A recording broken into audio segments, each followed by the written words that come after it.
when you realize this happened right here, you know, Yeah. we realize that we go back for Canada quite a long ways, and it's very interesting. I wanted to read you a story about my dad's youth and his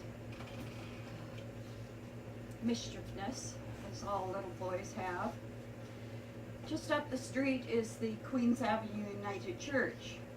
It's the second Queens Avenue United Church. The first one was a big old wooden building with a high turret. I remember a spire. I remember it well as a young girl. And my father's house was right across the street where the Chamber of Commerce is. That was the Sangster House. And this is about the great pie robbery. At the turn of the last century, the Sangster family lived in a large house, kitty corner to the armory, and directly across 6th Street from the old original Queens Avenue United Church. Each summer, the ladies of the church held an evening pie social to raise money for the Sunday school. All day long, the devoted ladies baked fruit pies in the church kitchen and set them to cool on the windowsills. The mouth-watering smell of home baking filled the air. On one such day, my dad and a pal spotted some neighborhood toughs stealing pies. They decided to become vigilantes and waited with their trusty slingshots to teach the pie thieves a lesson. I should mention that my dad was a deadly shot with a slingshot.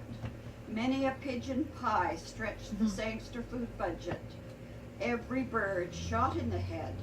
Imagine how many pigeons it took to feed a family of 9. Anyway, the two boys waited behind some bushes for the thieves to show themselves. And one fellow slowly raised his head beneath the church windowsill.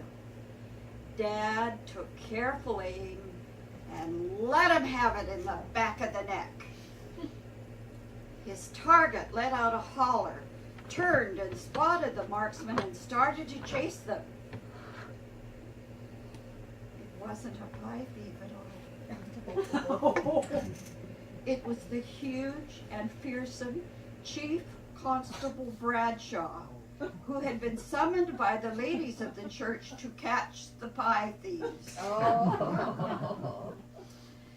Angry because he had been shot, and mistaking my father and the other boy for the pie thieves, Bradshaw began to chase them.